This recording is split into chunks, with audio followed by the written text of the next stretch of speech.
I changed the Obama standards from very mediocre at best to extraordinary. You remember that. I put safety first. Obama, Biden, and the Democrats put policy first. And they put politics at a level that nobody's ever seen, because this was the lowest level. Upon entering office, I signed something last week that was an executive order, very powerful, on restoring the highest standards of air traffic controllers. My administration will set the highest possible bar for aviation safety. We have to have our smartest people. It doesn't matter what they look like, how they speak, who they are. It matters intellect, talent, the word talent. They have to be talented, naturally talented geniuses. I changed the Obama standards from very mediocre at best to extraordinary. You remember that. Only the highest aptitude, they have to be the highest intellect and psychologically superior people were allowed to qualify for air traffic controllers. That was not so prior to getting there. When I arrived in 2016, I made that change very early on because I always felt this was a job that, and other jobs too, but this was a job that had to be superior intelligence, and we didn't really have that, and we had it. And then when I left office and Biden took over, he changed them back to lower than ever before. I put safety first. Obama, Biden, and the Democrats put policy first. And they put politics at a level that nobody's ever seen, because this was the lowest level. Their policy was horrible, and their politics was even worse.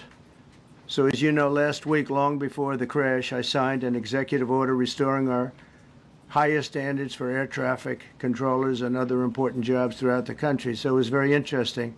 About a week ago, almost upon entering office, I signed something last week that was an executive order, very powerful, on restoring the highest standards of air traffic controllers, and others, by the way.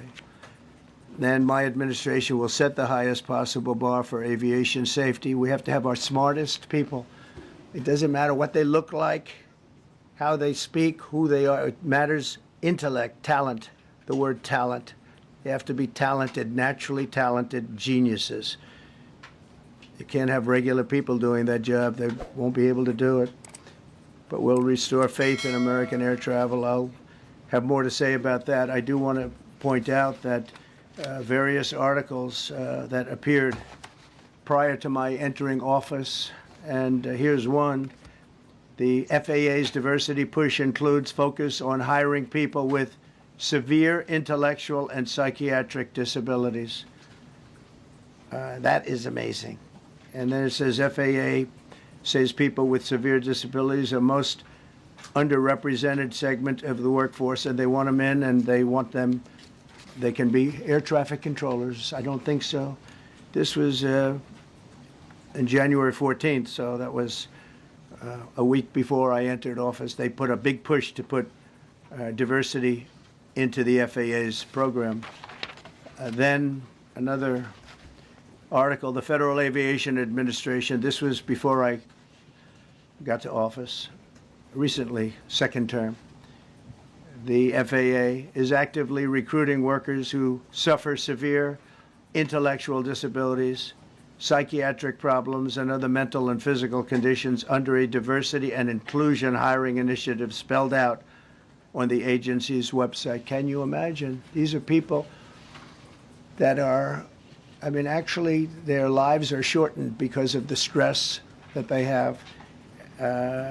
Brilliant people have to be in those positions, and their lives are actually shortened, very substantially shortened, because of the stress, where you have many, many planes coming into one target, and you need a very special talent and a very special genius to be able to do it.